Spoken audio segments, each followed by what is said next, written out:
غیب دا نبی میرے اور تمہارے نبی صلی اللہ علیہ وآلہ وسلم نے فرمایا ایک وادی ہے اس کو جب الحزن کہتے ہیں، اس کا اردو میں نام مفہوم کے طور پہ یہ بنتا ہے غم کا کنواں۔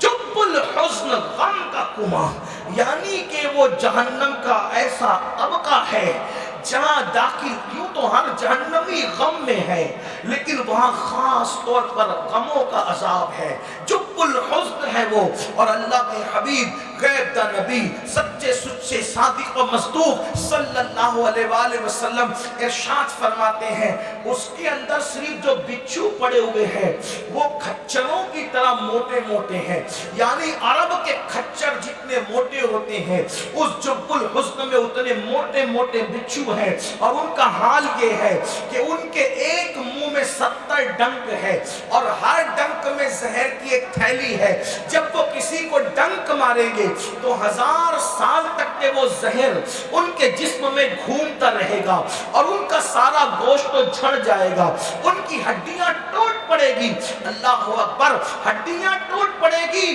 گوشت تو جھڑ جائے گا، اور جب الحزن کا بچھو ڈسے گا تو 1000 سال تک اثر رہے گا اور وہ تڑپتا بلکتا رہے گا۔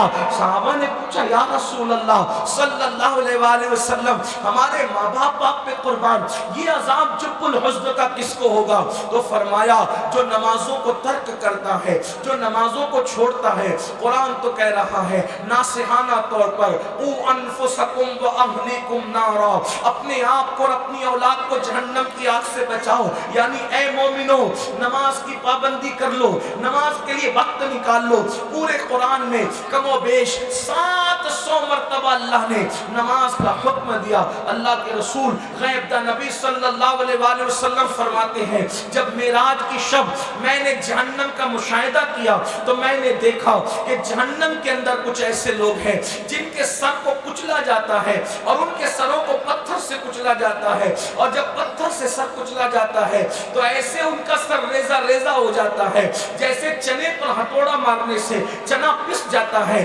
ایسے ہی لوگوں کے سروں پہ جب پتھر مارا جاتا ہے تو ان کا سر اس طرح پس جاتا ہے کہ ریزہ ریزہ ہو جاتا ہے، پھر پتھر لڑک کر کے دور جاتا ہے، تو پتھر لانے والا جب پتھر لانے جاتا ہے تو اتنے دیر میں اللہ پاک اس کا سر پھر درست کر دیتا ہے، پھر مارا جاتا ہے، پھر سر پستا ہے، پھر سر درست کیا جاتا ہے، پھر پتھر لایا جاتا ہے۔ یہ سلسلہ چل رہا تھا۔ ذرا سوچو پورے جسم میں کہیں بھی چوٹ لگے اتنی تکلیف نہیں ہوتی، لیکن اللہ اکبر سر کو چوٹ لگے تو کتنی تکلیف ہوتی ہے۔ اللہ اللہ، میرے آقا علیہ السلام نے فرمایا، میں نے جبریل سے پوچھا اے جبریل یہ دردناک عذاب کس کو دیا جا رہا ہے؟ تو جبریل امین نے عرض کیا یا رسول اللہ صلی اللہ علیہ وآلہ وسلم یہ وہ لوگ ہیں جو نماز کو وقت گزار کر پڑھتے تھے، یعنی نماز کا وقت چلا جاتا تھا، اپنی زبان میں نمازیں قضا کر کے پڑھتے تھے، نماز پڑھتے تھے مگر قضا پڑھتے تھے۔ اب آپ مجھے بتاؤ جو قضا کر کے نماز پڑھے اس کا یہ انجام ہے، جو سرے سے نماز پڑھتا ہی نہیں اس کا کیا انجام ہوگا؟ اس لیے میرے بھائیوں اللہ رب العزت کے عذاب سے ڈرو۔ اللہ کے حبیب علیہ السلام جہنم کا مشاہدہ کرتے معراج کی شب، اور اس کا ایک خاکہ اور بلکہ اس کی ایک سروے رپورٹ کہہ لیجئے آقا علیہ الصلوۃ والتسلیم گویا کے پیش فرماتے ہیں۔ آئیے ذرا اس کو دل کے کانوں سے سنیں۔ میرے آقا علیہ الصلوۃ والتسلیم فرماتے ہیں کہ میں اور آگے بڑھا، میں نے جہنم کا مشاہدہ کرتے ہوئے اور آگے بڑھا تو میں نے دیکھا کہ ایک گڑھا ہے جو نیچے سے کھلا ہوا ہے، یعنی نیچے سے چوڑا ہے اور اوپر سے تنگ ہے، اور لوگ اس کے اندر جوش آتا ہے، اس آگ کے اندر جوش آتا ہے تو لوگ نیچے سے اوپر کی طرف آتے ہیں اور ان کے چیخنے چلانے کی آوازیں آتی ہیں، ان کے چیخنے چلانے کی آوازیں آتی ہیں، اور ان کی چمڑی کو آگ کی کینچی سے کاٹا جاتا ہے، آگ کی کینچی سے چمڑی کاٹی جاتی ہے۔ میں نے پوچھا جبریل یہ کون لوگ ہیں؟ تو جبریل امین نے عرض کیا یا رسول اللہ صلی اللہ علیہ وآلہ وسلم یہ وہ لوگ ہیں جو دنیا میں اس لیے بن سمر کر نکلتے تھے، لڑکے اس لیے بن سمر کے نکلتے تھے کہ لڑکیاں ان کو دیکھ کر ان کے فتنے میں مبتلا ہو جائیں، اور یہ لڑکیاں اس لیے بن سمر کے نکلتی تھی کہ لڑکے دیکھ کر ان کے فتنے میں مبتلا ہو جائیں۔ آج ان کی چمڑی کو آگ کی کینچی سے کاٹا جا رہا ہے۔ کیا سمجھتے ہو یہ دنیا میں سب اپنی طبیعت چلے گی. جو چاہے کر لو, ایک دن اللہ کی عدالت ہے. جو چاہے کر لو, ایک دن آخرت ہے. جو چاہے کر لو, ایک دن اللہ رب العزت کے فیصلے ہیں. یاد رکھنا بہت دن تک مہلت نہیں ملے گی, بہت دن تک وقت نہیں ملے گا. کہاں ہے فرعون, کہاں ہے نمرود, کہاں ہے شداد, کہاں ہے بخت نصر, کہاں ہے اپنے آپ کو خدا منوانے والے, کہاں ہے گھمنڈ کرنے والے. لوگوں کی قبروں کا نشان بھی مٹ گیا.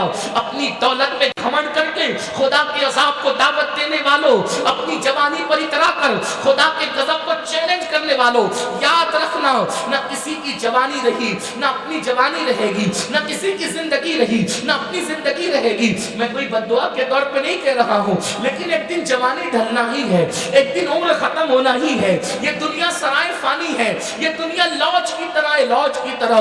لوج میں کوئی ہمیشہ نہیں رہتا. اللہ اکبر. لوج میں جاؤ ایک دن تو کوئی اور ملے گا, دوسرے دن جاؤ گے تو کوئی اور ملے گا, تیسرے دن جاؤ گے تو کوئی اور ملے گا. یعنی لوج میں کوئی رہنے کے لیے نہیں آتا.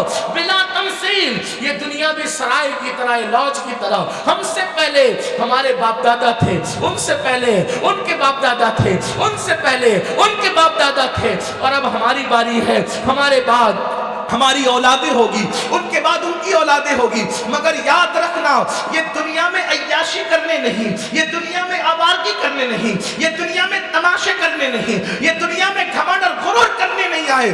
دنیا میں کیوں آئے؟ قرآن کہتا ہے الذی خلق الموت والحیات لیبلوکم ایکم احسن عملا, کہ ہم نے موت اور زندگی کو پیدا کر کے تمہارا امتحان لیا ہے کہ کون تھوڑی سی زندگی کو پا کر اچھا عمل کرتا ہے. یہاں زمین پہ اچھا عمل کرنے آئے, زمین کو زنا سے آباد کرنے نہیں, بلکہ زمین کو سجدوں سے آباد کرنے آئے. زمین پر حرام کھانے نہیں, زمین کو حلال سے آباد کرنے آئے. زمین پہ اللہ کو ناراض کرنے نہیں, بلکہ زمین پہ اللہ کو راضی کرنے آئے. اب ذرا سوچو, آج کل لڑکوں کا مزاج نہیں, آج کل لڑکوں کی طبیعت نہیں. اللہ اکبر. جب گھر سے نکلتے ہیں تو بڑے بن ٹھن کے نکلتے ہیں. دیکھو بن ٹھن کے نکلنا کوئی گناہ نہیں ہے, مگر نیت بدلی تو اس کا اجر بدلے گا. اسلام تو کہتا ہے خوبصورت بن کے نکلو. اللہ جمیل یحب الجمال. اللہ کے رسول علیہ السلام سے کسی نے عرض کی یا رسول اللہ, آپ کا فلاں صحابی مغرور ہے, آپ کا فلاں صحابی غرور کر رہا ہے. تو فرمایا کیسے؟ وہ کہا وہ تو اچھے کپڑے پہنتا ہے, بن ٹھن کے نکلتا ہے. تو میرے آقا نے فرمایا اچھے کپڑے پہننا, بن ٹھن کے نکلنا یہ غرور اور گھمنڈ نہیں ہے, بلکہ یہ غرور ہے کہ انسان اپنے آپ کو سب سے بہتر سمجھے, یہ غرور ہے. رہی بات اچھے کپڑوں کی, بن سورنے کی, وہ تو میں بھی کرتا ہوں, اور میرے اللہ نے مجھے حکم دیا ہے اور فرمایا اللہ جمیل یحب الجمال. اللہ حسن والا ہے اور وہ حسن کو پسند کرتا ہے. گندے کپڑوں کو, پھٹے ہوئے کپڑے زبردستی کوئی پہنے اور زبردستی پیون والے پہنے, حیثیت کے باوجود بھی, عطا کے باوجود بھی. بلکہ ایک صاحب کو دیکھا وہ بڑے ہلکے کپڑے پہنے ہیں, تو پوچھا اللہ نے تجھے دولت دی ہے؟ ہاں دی ہے. تو فرمایا اگر اللہ نے دولت دی ہے تو وہ تیرے وجود پہ نظر آنا چاہیے, یہ بھی شکر کا ایک حصہ ہے. یعنی اللہ نے کسی کو نوازا اور وہ زبردستی فقیر بنے پھرتا رہے, اس کی اسلام اجازت نہیں دیتا. بلکہ آپ جس غوث اعظم کا جشن منا رہے ہیں, ہمارے مرشد غوث اعظم کی شان تو یہ ہے کہ وہ ہر دن نیا لباس پہنتے تھے اور اتنا مہنگا پہنتے تھے کہ وقت کے بادشاہ کو بھی اتنا قیمتی میسر نہیں آتا تھا, اور ایک دن پہنتے تھے تو دوسرے دن نہیں پہنتے تھے. گویا کہ وہ لباس اتار کے کسی فقیر کو پہنا دیتے تھے اور بادشاہ کو بتاتے تھے لوگوں کے مال پہ گھمنڈ کرنے والے جو ظرف تیرے اندر نہیں ہے وہ ظرف اللہ نے عبدالقادر جیلانی کو. نعرہ تکبیر, نعرہ رسالت, فیضان غوث اعظم, شان غوث اعظم, مسلک اعلی حضرت. بہت اچھا. بادشاہ سے مہنگا لباس ایک دن پہنا اور دوسرے دن کسی فقیر کو پہنا دیا. بادشاہ سے مہنگے جوتے پہنے اور دوسرے دن کسی فقیر کو پہنا دیا.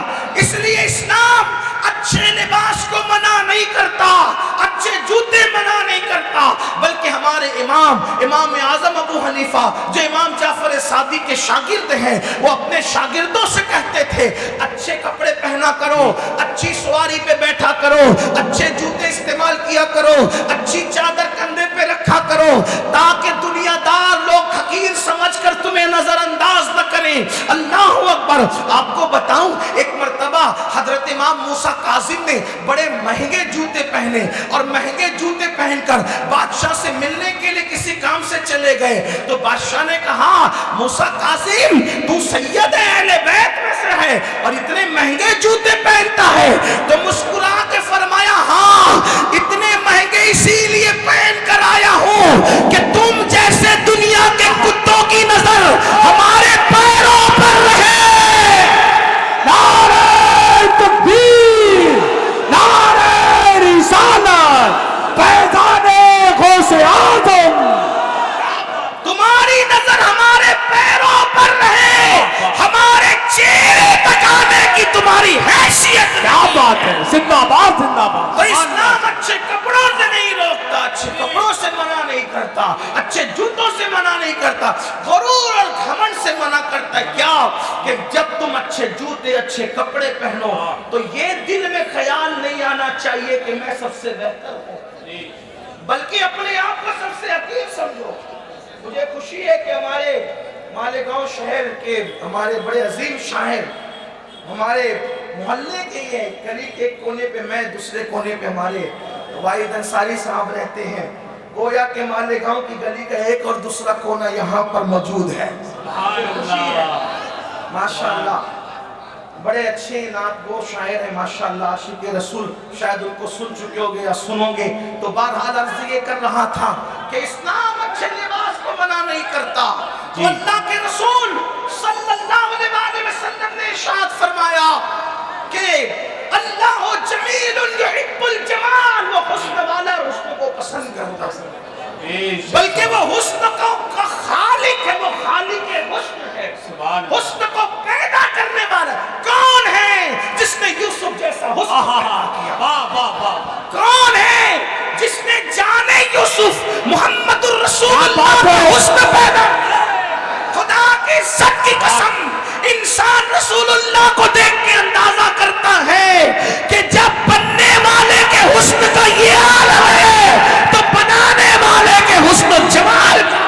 نعرہ تکبیر، نعرہ رسالت، حسن مصطفیٰ، شان مصطفیٰ، فیضان غوث اعظم، مسلک اعلی حضرت فیضان سرکار مفتی اعظم ہند۔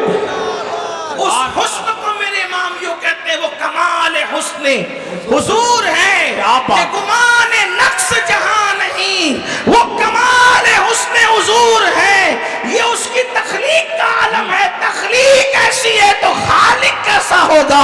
وہ کمال حسن حضور ہے کہ گمان نقص جہاں نہیں، یہی پھول خار سے دور ہے، یہی شمع ہے کہ دھواں نہیں، میں نثار تیرے کلام پر یوں ملی یوں تو کس کو زبان نہیں، وہ سخن ہے جس میں سخن نہ ہو، وہ بیان ہے جس کا بیان نہیں، فصحا عرب کے بڑے بڑے تیرے آگے یوں ہے دبے لچے، کوئی جانے منہ میں زبان نہیں بلکہ جسم میں جان نہیں، جب یہ انداز ہے تو پھر دل چاہتا ہے کروں تیرے نام پہ جا فدا، نہ بس ایک جا دو جہاں فدا، دو جہاں سے بھی نہیں جی بھرا کروں کیا کروڑوں جہاں نہیں۔ نعرہ تکبیر، نعرہ رسالت، شان مصطفیٰ، فیضان غوث اعظم، مسلک اعلی حضرت۔